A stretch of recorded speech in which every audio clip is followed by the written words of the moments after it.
ಮಾಡಿದ್ದಾರೆ. ಇದು it's A ಕ್ಲಾರಿಫಿಕೇಟರಿ amendment ತರ. ಯಾವ ಸರ್ಕಾರದ ಉದ್ದೇಶ ಸ್ಥಳೀಯ ಸಂಸ್ಥೆಗಳ ಸಿಟಿ ಕಾರ್ಪೊರೇಷನ್ಗಳ ಕಾರ್ಯವಿಧಾನದಲ್ಲಿ ಅಡ್ಮಿನಿಸ್ಟ್ರೇಷನ್ ಅಲ್ಲಿ ಹಸ್ತಕ್ಷೇಪ ಆಗಬಾರ್ದು ಅಂತ ನಿಮ್ಮ ಎಲ್ಲರ ಉದ್ದೇಶ ಇದ್ದಿದ್ದು. ಕನ್ಫ್ಯೂಷನ್ ಆಗಬಹುದು in the way the statement is written.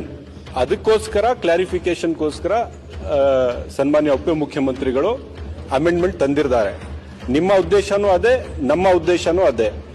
ಈಗ ಈ ಬಿಲ್ ಮುಖಾಂತರ ನಾವು ಏನ್ ಸಿಟಿ ಕಾರ್ಪೊರೇಷನ್ ಏನ್ ಸ್ಥಾಪನೆ ಮಾಡಿದ್ದೀವಿ, ಇಟ್ ಈಸ್ ಕಂಪ್ಲೀಟ್ಲಿ ಅಟಾನಮಸ್. ಯಾವುದೇ ರೀತಿಯ ಹಸ್ತಕ್ಷೇಪ ಅವರ ಫಂಕ್ಷನಿಂಗ್ ಅಲ್ಲಿ ಜಿಬಿಎದಾಗ್ಲಿ ರಾಜ್ಯ ಸರ್ಕಾರದಾಗಿ ಇಲ್ಲ. They are free to collect their own taxes. They are free to decide in their own council how to spend these taxes and they are free to spend that. So ಯಾವುದೇ ರೀತಿಯ ಹಸ್ತಕ್ಷೇಪ ಜಿಬಿಎದಾಗ್ಲಿ ರಾಜ್ಯ ಸರ್ಕಾರದಾಗ್ಲಿ ಅದರಲ್ಲಿ ಇಲ್ಲ.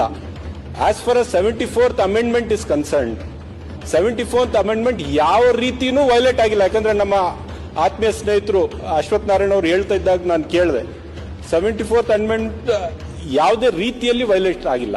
It is an autonomous corporation. All 5 corporations are autonomous. ಅವ್ರದೇ ಆದಂತ ಸ್ವಾಯತ್ತತೆ ಅದಕ್ಕೆ ಇದೆ.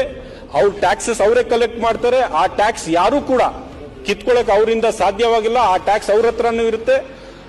ಆ ಟ್ಯಾಕ್ಸ್ ಹೇಗೆ ಖರ್ಚು ಮಾಡಬೇಕು ಅಂತ ಅವರೇ ತೀರ್ಮಾನ ಮಾಡ್ತಾರೆ. ಸೊ ಯಾವ ರೀತಿನೂ ಸರ್ಕಾರದಾಗ್ಲಿ ಜಿಬಿಎದಾಗ್ಲಿ ಅವ್ರ ಮೇಲೆ ಹಿಡಿತ ಇಲ್ಲ. ಒಂದು. ಎರಡು, ಜಿಬಿಎ ಇರ್ತಕ್ಕಂಥದ್ದು ಫಾರ್ ದಿ ಕೋಆರ್ಡಿನೇಷನ್ ಮಾತ್ರ. 5 ಕಾರ್ಪೊರೇಷನ್ ಇದ್ರೂ ಸಹ ಒಂದೇ ನಗರ ಇದು. ಒಂದು ರೀತಿಯ ಕೋಆರ್ಡಿನೇಷನ್ ಆಗಬೇಕು ಅಂತ ಹೇಳಿನೇ ಜಿಬಿಎ ಆಗಿರ್ತಕ್ಕಂಥದ್ದು.